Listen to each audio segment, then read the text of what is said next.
He boarded a ship for London, and by the time it reached the Atlantic, America had barred him forever. Chaplin was exiled, John Garfield hunted, Dorothy Comingore erased. Many of Hollywood's brightest faces who were branded dangerous. These weren't just scandals.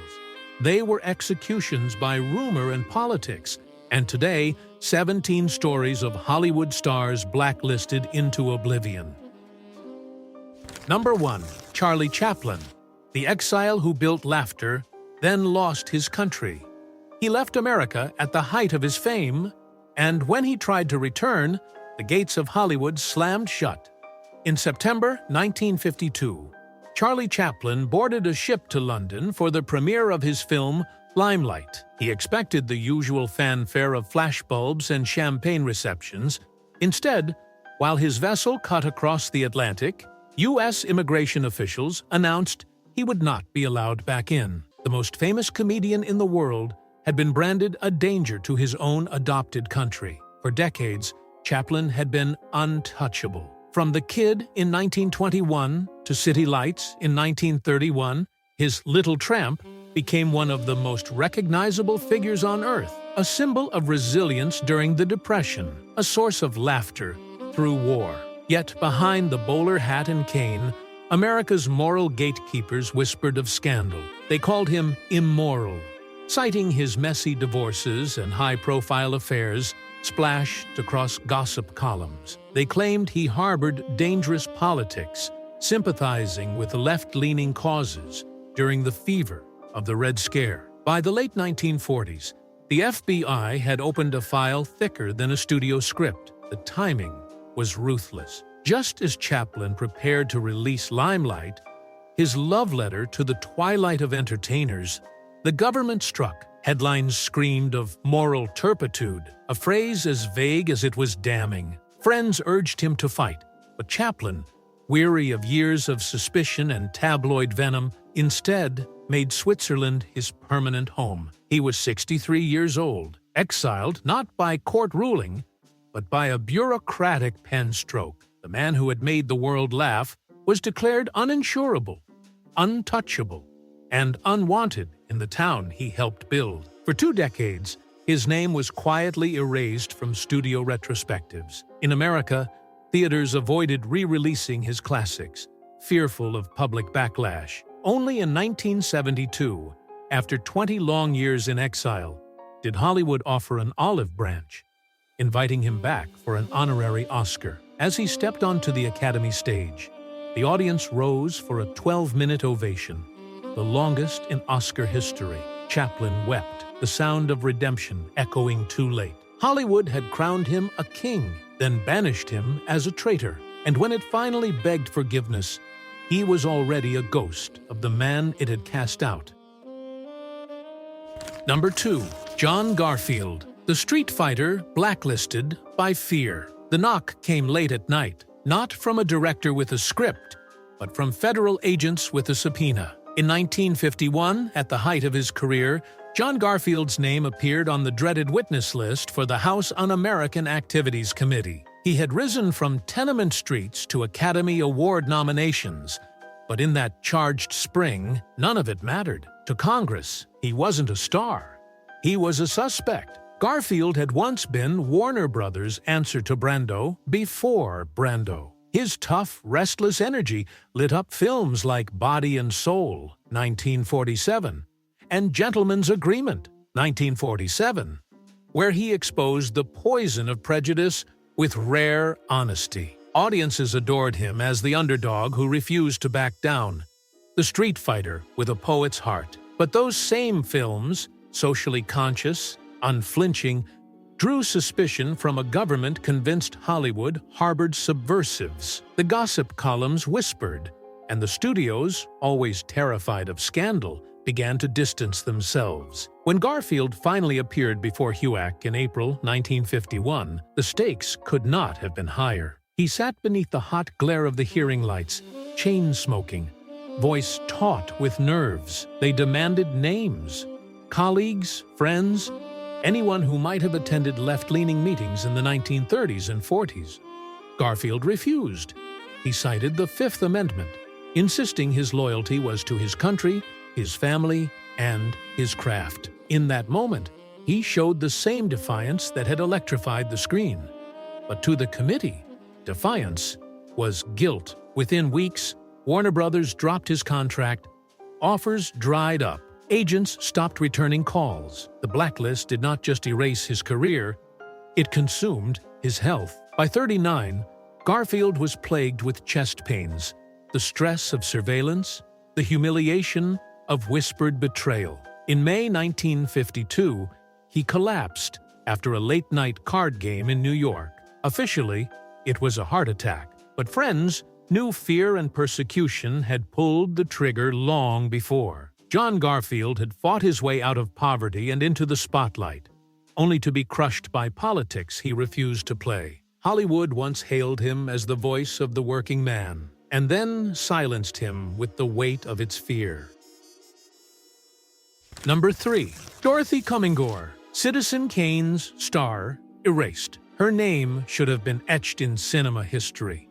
Instead, it was erased from credits, whispered only in scandal sheets. In 1952, the actress who had once shared the screen with Orson Welles in Citizen Kane was dragged before Congress, accused of communist sympathies. By the time she left the hearing room, Dorothy Comingore's career was finished, and her life would spiral into a lonely collapse. Comingore had seemed unstoppable in 1941. Cast as Susan Alexander, the doomed mistress of Charles Foster Kane, she carried the emotional weight of Welles's masterpiece. Critics praised her raw performance. Audiences wept for her trembling voice and haunted eyes. Overnight, she became a star. But Hollywood in the 1940s was not kind to women who stood apart. She clashed with Columbia Pictures over contracts, resisted studio control, and earned a reputation for independence, traits that made her a perfect target when the blacklist hysteria began. By 1951, the House Un-American Activities Committee had already claimed John Garfield and others. Then it turned to Comingore. She was summoned to testify, accused of attending left-leaning gatherings years earlier. Under the blinding lights of the hearing, she refused to betray colleagues. Her defiance was met with smears. Headlines branded her Red Sympathizer. Studios quietly pulled her name from casting lists. Re-releases of Citizen Kane even stripped her credit, a cruel act of erasure against the very performance that had made her immortal. The descent was swift. In 1953, she was arrested on a petty shoplifting charge. Tabloids splashing her mugshot across front pages. Friends recalled her muttering at parties about betrayal. Her once bright spirit dimmed by humiliation. As the roles vanished, so did her financial stability. She drifted between odd jobs and small stage roles, battling ill health and the crushing weight of obscurity. On December 7, 1971, Dorothy Comingore was found dead in her Los Angeles apartment. Her body remained unclaimed for days, as if Hollywood had forgotten she ever existed. She had given life to one of cinema's greatest roles, yet died as a casualty of fear. In silencing Dorothy Comingore, Hollywood erased not only a woman, but a chapter of its own conscience. Number 4. Gail Sondergaard, first Oscar winner to vanish. In 1947, her name appeared not on a marquee, but on a blacklist. Gail Sondergaard, the actress who had once held an Academy Award in her trembling hands, was branded a danger to America without a trial, without a crime. Overnight, her contracts were canceled, her roles rescinded. The glow of her Oscar turned into a curse. Sondergaard had been Hollywood royalty only a few years earlier. In 1936, she became the very first winner of the Academy Award for Best Supporting Actress, recognized for her sly performance in Anthony Adverse. Audiences soon saw her in prestige projects like The Letter, 1940, where she stood beside Bette Davis with a gaze that could freeze an entire room. She was a studio favorite, cast in elegant, often sinister roles that made her one of Golden Age Hollywood's most distinctive faces. And yet, behind the gowns and Klieg lights, She had chosen a dangerous path, standing beside her husband, director Herbert Biberman, one of the Hollywood 10. When the House Un-American Activities Committee began its crusade in the late 1940s, Sondergaard was an easy target. She refused to renounce her husband or her convictions. In October 1947, without even being formally questioned, she was blacklisted. Producers who once courted her now slammed doors shut. Columbia canceled her contract.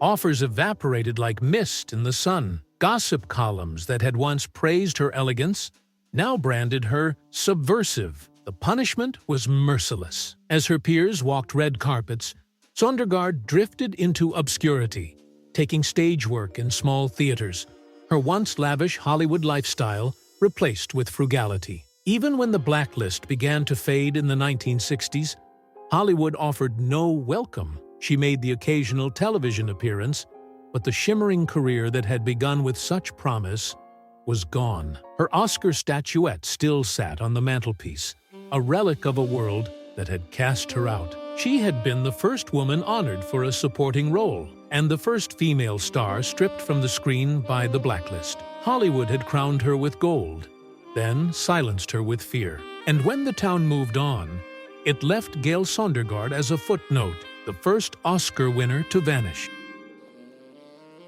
Number 5. Larry Parks, the Jolson star who named names. He walked into the hearing room with tears in his eyes, knowing that whatever he said would destroy him. It was March 1951, and Larry Parks, the golden-voiced actor who had electrified audiences in the Jolson story just 5 years earlier, now stood before the House Un-American Activities Committee. He had been Hollywood's newest sensation. Now, under the harsh glare of television cameras and the judgment of Congress, he was reduced to pleading for his career. Only a few years earlier, Parks had been the toast of Columbia Pictures. The Jolson story, 1946, was a phenomenon, a musical biopic that not only won an Academy Award, but also became one of the highest-grossing films of its era. Parks's performance, channeling the manic energy and booming voice of Al Jolson, made him a household name. Gossip columnists predicted a decade of stardom. He reprised the role in Jolson Sings Again,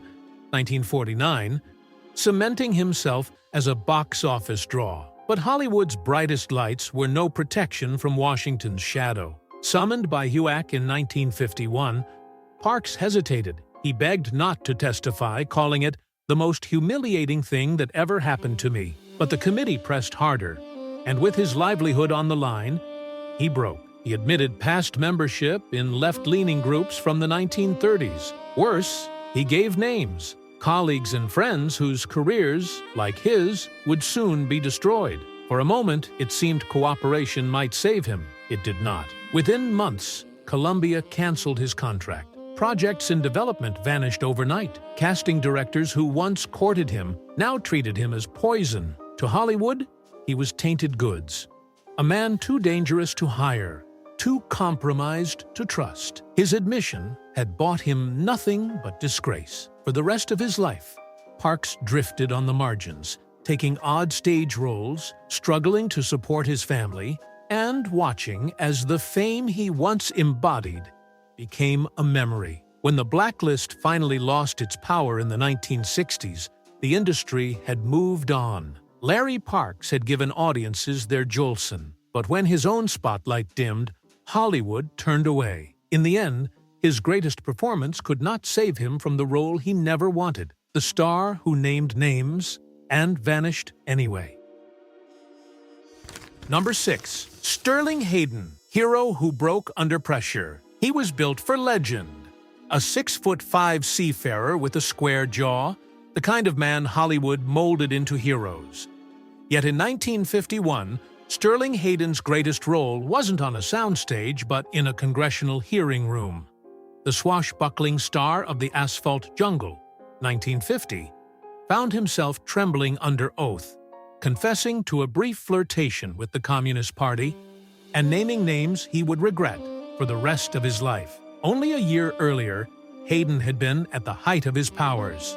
MGM promoted him as their rugged new leading man, a sailor-turned-star who looked as if he'd stepped straight out of a Hemingway novel. Audiences thrilled at his performance, alongside Marilyn Monroe in The Asphalt Jungle, a gritty heist picture that cemented him as one of Hollywood's toughest screen presences. Off-screen, he was decorated for bravery, a real-life war hero who had sailed covert missions for the OSS during World War II. In every way, Hayden seemed untouchable. But Hollywood, in the age of the Red Scare, left no man safe. In 1951, UAC called his name.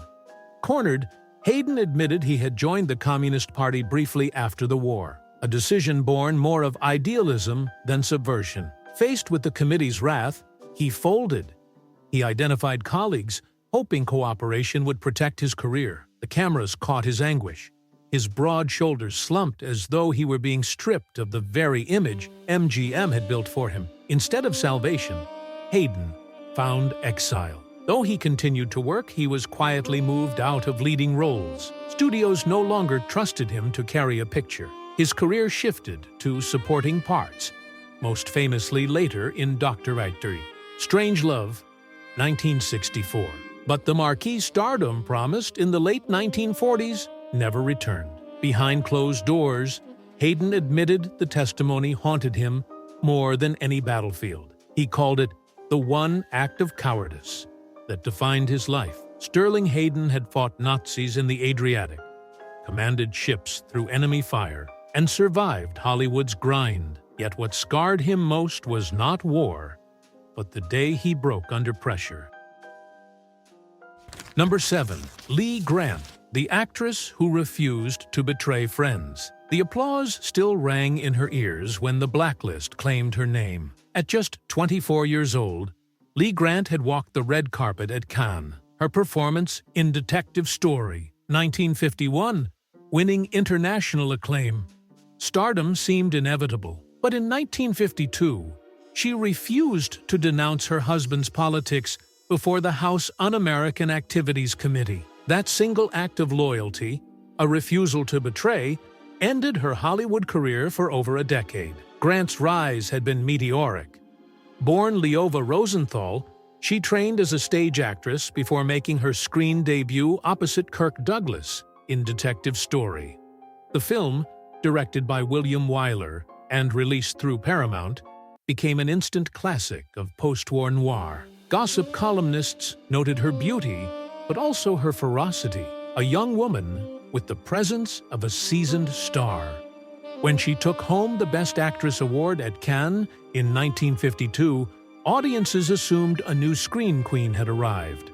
Instead, she was branded uninsurable. Her crime was silence. When HUAC demanded she denounce her estranged husband, playwright Arnold Manoff, himself blacklisted, she refused. Hollywood studios, desperate to avoid scandal, reacted swiftly. Her name vanished from casting calls.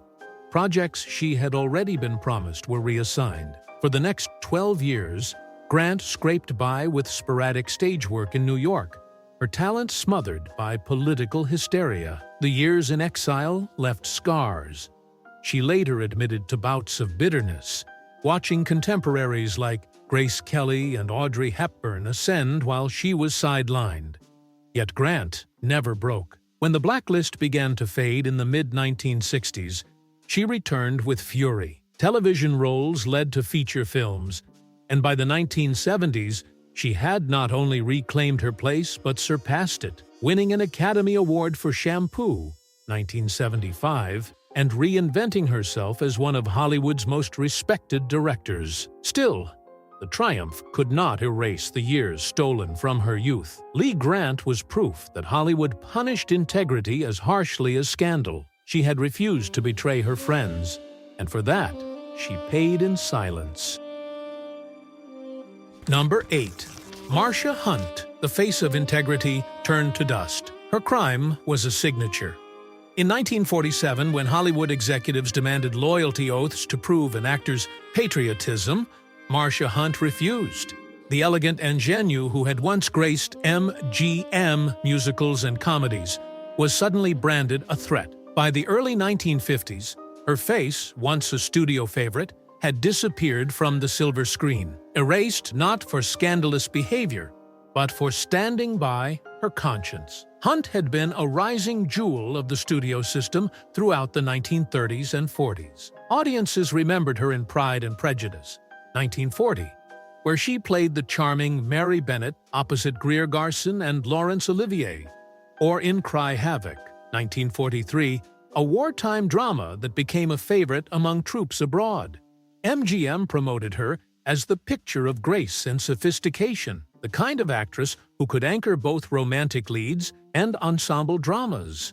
But beneath the soft lighting and polished publicity, Hunt was outspoken about social justice. She supported free speech, fair wages, and the rights of her colleagues. That integrity soon carried consequences. When the House Un-American Activities Committee began blacklisting actors and writers, Hunt refused to cooperate. She signed petitions, defended the accused, and even traveled to Washington to protest the hearings. For studio bosses, that was enough. By 1952, the offers that once flooded her doorstep vanished. Producers quietly struck her name from casting sheets, terrified of attracting political scrutiny. Hunt's exile was not temporary. For more than a decade, she struggled to find work. A few television roles trickled in, but the glamour of MGM's golden years had turned to dust. She later confessed that the silence of the blacklist years was more crushing than any on-set rejection. Yet she refused to renounce her beliefs, choosing obscurity over betrayal. Ironically, history would vindicate her. In later years, Hunt became celebrated as one of the blacklist's moral heroines, proof that not every star caved under pressure. She lived to see her legacy restored, though the golden years of her stardom were forever stolen. Marsha Hunt's tragedy was not a fall from grace, but the punishment of principle. Hollywood once praised her elegance, then cast her aside for having the courage to stand tall. Number 9. Barbara Payton, the blonde bombshell who became a warning. The fight spilled into the street like a scene from Pulp Fiction. Two actors, rugged Francho Tone and tough guy Tom Neal, clawed at each other over the same woman, fists flying, blood staining the pavement. At the center of it all was Barbara Payton, Hollywood's newest blonde bombshell. Within days, gossip columns turned her from rising starlet to scandal headline. Her name whispered with pity and disdain. Only a year earlier, Payton had seemed destined for stardom. In 1950, she lit up the screen opposite James Cagney in Kiss Tomorrow, Goodbye, her sultry presence drawing comparisons to Lana Turner and Rita Hayworth. Warner Brothers executives groomed her as their next femme fatale, the kind of actress who could lure audiences into theaters with a glance. But Payton's personal life became the studio's nightmare. The love triangle between her, Neal, and Tone exploded into public view in 1951, culminating in the infamous brawl that left Tone hospitalized. The press had a field day, splashing lurid headlines across front pages. From that moment, Barbara's career began to unravel. Producers declared her unmarketable. Offers evaporated, even as she tried to stage a comeback with B-movies and low-budget thrillers. Instead of scripts, what arrived at her door were court summonses. Arrests for bad checks and public disorder became routine, feeding the tabloids that had once promoted her. Where she had once been photographed in mink and diamonds, she was now shown in mugshots, her eyes hollowed by exhaustion. By the late 1950s, Payton's fall was complete. She published a scandalous memoir in 1963, I Am Not Ashamed, laying bare the affairs, betrayals, and betrayals that had haunted her. But instead of redemption, the book confirmed her reputation as Hollywood's cautionary tale. Stripped of her glamour, she lived in poverty in Hollywood's backstreets, a ghost of the bombshell who had once shared screens with James Cagney and Gregory Peck.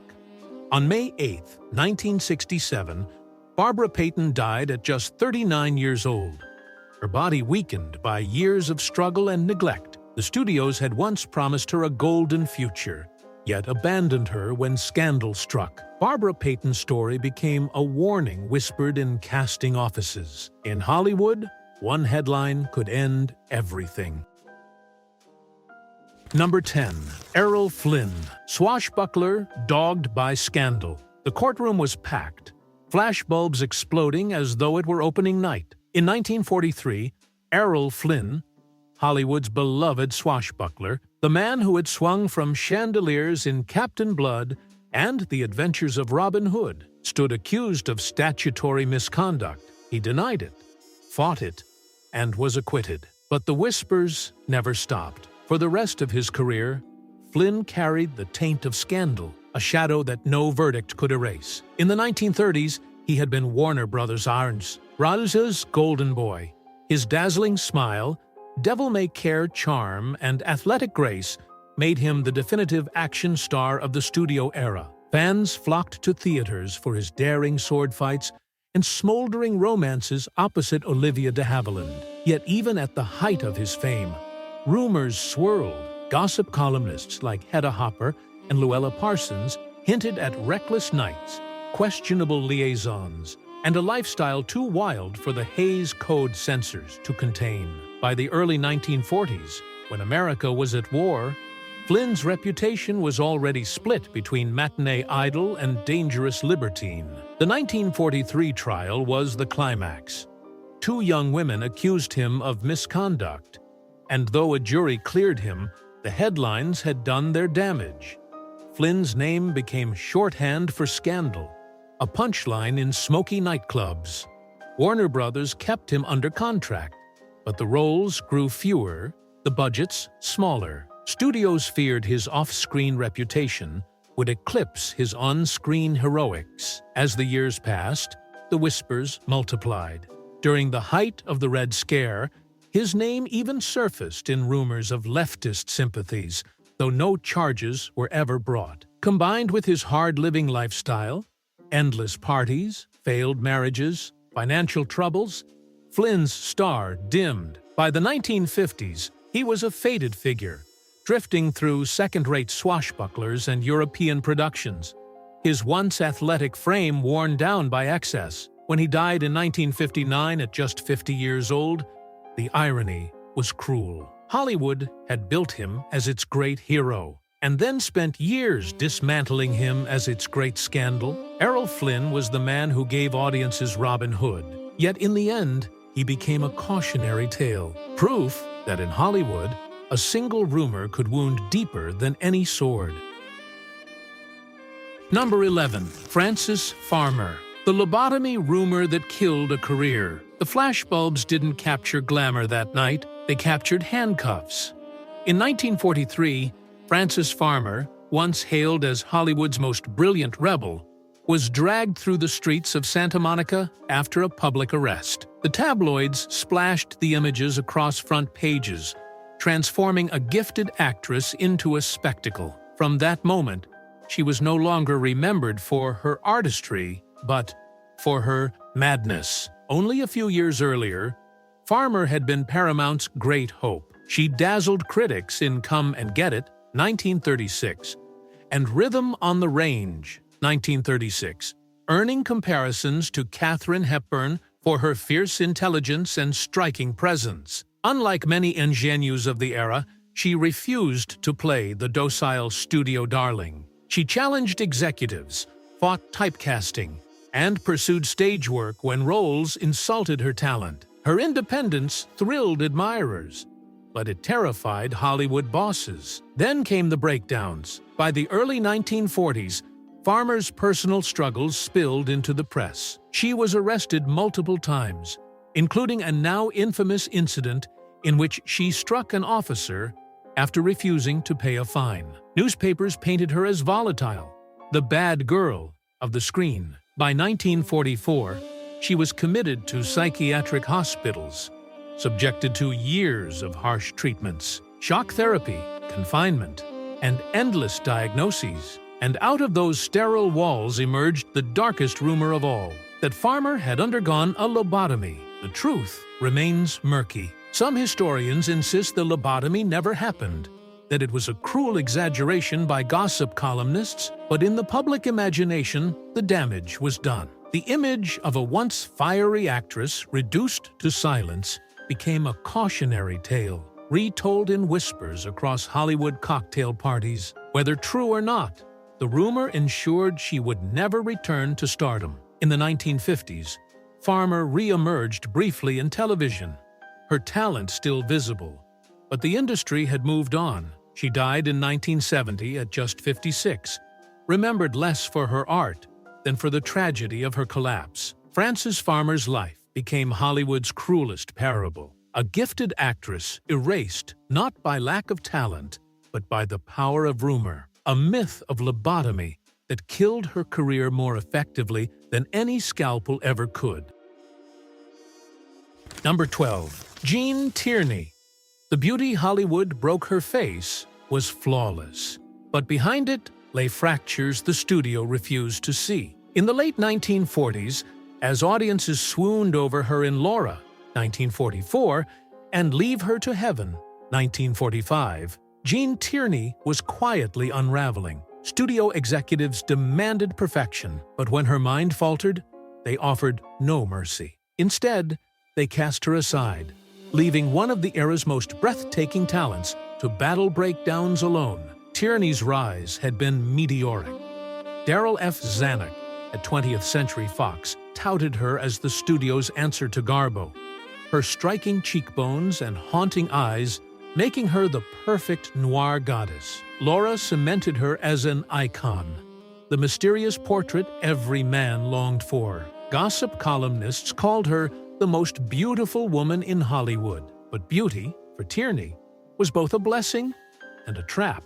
Beneath the shimmering gowns, she endured tragedies that few knew, including a devastating family scandal during the war years that left her emotionally scarred. By the late 1940s, her struggles grew impossible to hide. On set, whispers spread of her exhaustion, her trembling hands, her sudden disappearances between takes. In 1953, while filming Personal Affair in England, Tierney collapsed and was sent home. Soon after, she was admitted to psychiatric clinics, undergoing harsh treatments that left her further broken. Yet instead of compassion, Fox distanced itself. Offers evaporated. Columnists who once praised her elegance now wrote cruel speculation about her instability. Tierney fought to recover, but the blacklist of silence was just as cruel as any political purge. By the time she managed a small comeback in the 1960s, appearing in Otto Preminger's Advise and Consent, 1962, the era that had adored her was gone. Hollywood had moved on to new faces, leaving hers as a fading memory in black and white frames. In later years, Tierney retreated from the spotlight, choosing quiet dignity over the circus that had destroyed her. She died in 1991, remembered less for her fragile humanity than for her frozen beauty on screen. Jean Tierney was the proof of Hollywood's cruelty. A flawless face broken not by scandal, but by a machine that refused to care when perfection cracked. Number 13. Olivia de Havilland, the rebel who sued Hollywood. In 1943, at the height of her fame, Olivia de Havilland did the unthinkable. She walked away from Warner Brothers, not to another studio, but straight into a courtroom. At stake was her career, her reputation, and the iron grip of the studio system itself. For challenging the most powerful machine in Hollywood, she won a historic victory. And in return, the studios quietly punished her. Audiences knew de Havilland as the picture of grace. She was Melanie Hamilton in Gone with the Wind, 1939, the loyal counterpart to Vivien Leigh's fiery Scarlett O'Hara. On screen, she radiated dignity and kindness. Off-screen, she bristled at being typecast as the demure woman, while her male co-stars were showered with more complex roles. Warner Brothers had kept her under contract since 1935, and each time she turned down a part, the studio added suspension time to her agreement. By 1943, what was billed as a 7-year contract had stretched into nearly a decade. That year, de Havilland marched into court with a legal team and challenged the practice head-on. Her case, de Havilland versus Warner Brothers, stunned the industry. When she won, the California Court of Appeal ruled that no contract could bind an actor beyond 7 calendar years. The de Havilland law became one of the greatest victories in Hollywood labor history, granting generations of actors the freedom to escape oppressive studio contracts. But Hollywood has a long memory. After her triumph, the scripts stopped arriving. Warner Brothers blackballed her, and other studios, fearful of seeming disloyal, offered her little, while she eventually revived her career with daring roles in To Each His Own, 1946, and The Heiress, 1949, both Oscar-winning performances. The years immediately after her lawsuit were a barren wasteland. Behind the applause was a quieter exile, engineered by executives who wanted to make an example of her. Olivia de Havilland lived to be over 100, celebrated as one of the last survivors of the Golden Age. Yet, the irony lingered. Hollywood hailed her as a legend in hindsight. But, in her prime, it tried to silence her for daring to fight back. Number 14. Bette Davis, the star who refused studio chains. In 1936, Bette Davis did what no actress of her stature had dared before. She sued Warner Brothers for walking out on her contract. She risked everything: her salary, her reputation, even the chance she might never work in Hollywood again. When the London court ruled against her, Davis didn't just lose a case. She was branded with a label that would follow her forever.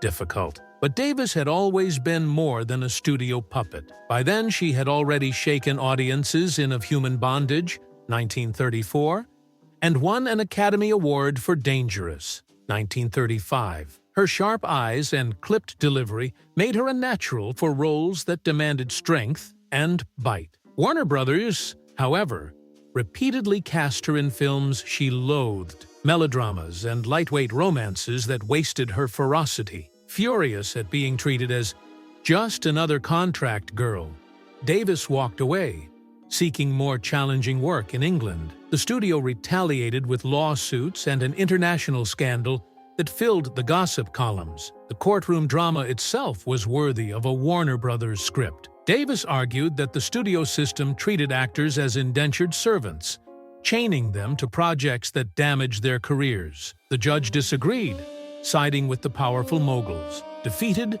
Davis returned to Hollywood, contract still intact. The price of her rebellion was clear. She had lost, and everyone knew it. And yet, in losing, she had won something far greater: respect. Within a year, Warner Brothers began handing her the meaty roles she demanded. Jezebel, 1938, which earned her another Oscar, and later Dark Victory, 1939, now Voyager, 1942, and All About Eve, 1950. Davis became one of the most celebrated actresses of her generation. Still, the shadow of that lawsuit lingered. Studio heads muttered difficult whenever her name was raised. Co-stars bristled at her force of will. The price of freedom was a lifetime of whispers. Bette Davis lived and died as Hollywood's eternal fighter, a woman whose rebellion nearly ended her career but ultimately defined her legend. She proved that in an industry built on submission, sometimes the greatest scandal was simply saying no. Number 15. Clara Bow, the It Girl. Silenced by gossip, the headlines screamed louder than the applause. By 1931, Clara Bow, Hollywood's original It Girl, was no longer celebrated for her dazzling screen presence, but dragged through the mud by tabloid scandal. She had been the queen of the jazz age, the woman who defined modern sexuality on screen. Yet, at the height of her fame, fabricated rumors of affairs, misconduct, and instability turned her from starlet to scandal overnight. Bow had risen like no other. Her role in It, 1927, gave her the nickname that would outlive her career, making her the symbol of flapper-era freedom. Audiences adored her vivacious energy in hits like Wings, 1927, the first film to win the Academy Award for Best Picture. She was Paramount's brightest jewel, embodying the new liberated woman, playful, bold, and unashamed of desire. But such independence invited jealousy and resentment. Gossip columnists seized on every detail of her private life, real or imagined, and studios that had once profited from her allure began planting rumors to protect themselves. The attacks escalated with the arrival of the talking picture. Critics claimed her Brooklyn accent was unrefined, that she was unfit for the new era of sound. At the same time, tabloids published salacious stories accusing her of wild behavior, none of which were ever substantiated. The press painted her as unstable, a woman spiraling out of control. By 1931, Paramount declared her too much trouble, and Bow, at only 26 years old, found herself cast aside. Her attempt at a comeback with Fox Film Corporation in Call Her Savage, 1932, and Hoopla, 1933, proved she still had fire. Yet the machine had decided her fate. Behind the glamour, Bow suffered emotional breakdowns, retreating into seclusion with her husband, Rex Bell. She never acted in another film, living out her later years quietly in Nevada, her laughter silenced long before her death in 1965. Clara Bow had given Hollywood its very identity in the Roaring Twenties, the it girl who defined desire. Yet the same system that built her icon tore her down with whispers and lies. Hollywood crowned her with flame, then smothered it in scandal. Number 16. Fatty Arbuckle. The first Hollywood sacrifice. The laughter stopped on Labor Day weekend, 1921. Roscoe "Fatty" Arbuckle, the silent screen clown whose pratfalls had once delighted millions, was arrested in San Francisco and accused of causing the death of a young actress named Virginia Rapp. The press devoured the story, spinning lurid details of parties, misconduct, and debauchery. By the time Arbuckle walked into court, the public had already convicted him. Just a few years earlier, Arbuckle had been one of the highest-paid men in Hollywood, second only to Chaplin. With films like The Roundup, 1920, and Brewster's Millions, 1921, he was a box-office giant. The jovial heavyweight whose slapstick antics filled theaters coast to coast. Paramount groomed him as a star maker, even giving him a young protege named Buster Keaton. But all the wealth, fame, and adoration in the world could not shield him from the scandal that erupted in September 1921. The trial became the first true Hollywood media circus. Gossip columnists, moral crusaders, and church groups demanded his head. Arbuckle endured 3 separate trials, the first 2 ending in hung juries, the third in a full acquittal. The jury even issued an extraordinary apology, declaring, "A great injustice has been done." But vindication came too late. The damage was permanent. While Arbuckle walked free, Hollywood turned its back. Studio heads, terrified of a public boycott, banned his films from release. Theaters pulled his comedies from screens, and distributors refused to touch his name. In an industry still struggling for respectability after a string of scandals, Arbuckle became the sacrificial lamb, erased so that others might be spared. He spent the rest of his life in exile, directing under pseudonyms, occasionally attempting small comebacks. By the time he died in 1933, at just 46 years old, his reputation remained tarnished. Hollywood had never forgiven him, even when the courts did. Roscoe "Fatty" Arbuckle was more than a comic. He was the first warning shot of how quickly Hollywood could devour its own. His downfall proved a chilling precedent. In the battle between scandal and stardom, scandal always wins. Number 17. Vanessa Marquez, The Forgotten. 1990s. Echo of the Blacklist. Her body was carried from her Los Angeles apartment in 2018, the end of a standoff that played out like a tragic final act. Yet, long before her name hit headlines, Vanessa Marquez had already been erased by Hollywood. A rising star of the 1990s, best known for her role as Nurse Wendy Goldman on NBC's ER, Marquez spoke out about racism and unequal pay in the industry. For her honesty, she was quietly blacklisted, a modern echo of the blacklist scars left on Hollywood decades before. In the mid-1990s, Marquez seemed poised for a long career. Alongside George Clooney, Juliana Margulies, and Anthony Edwards, she appeared in the hit medical drama ER, one of the most watched shows of its era. She had also been cast in Stand and Deliver, 1988, the acclaimed classroom drama that became a touchstone of Latino representation on screen. With her talent and presence, Marquez should have joined the list of Latina actresses who broke through Hollywood's barriers. Instead, she became a cautionary tale of what happens when actors speak too loudly. By the late 1990s, Marquez began calling out systemic racism, tokenism, and the disparity in pay between her and her white colleagues. She alleged harassment on set and demanded fair treatment, words that should have sparked reform, but instead marked her as difficult. Casting calls dried up. Former allies distanced themselves.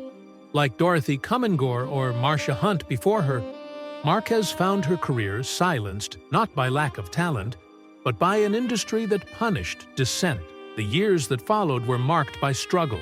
Without steady work, she drifted from the spotlight, occasionally attending fan conventions, but never reclaiming her place on screen. Her health declined, and she lived on the margins of an industry that had once promised her so much. When police responded to a welfare check in 2018, the encounter ended in her death. A final, devastating headline for a woman whose career had long been sabotaged. Vanessa Marquez was not destroyed by scandal, but by truth-telling. In an era that claimed to have moved beyond the blacklist, her story proved the machinery of silence was still alive. Hollywood's glow was golden, but behind it lay shadows of exile, heartbreak, and silence. These stars remind us how fragile fame truly was. Share your thoughts below. And if these forgotten stories moved you, please subscribe and like, so their voices are never silenced again.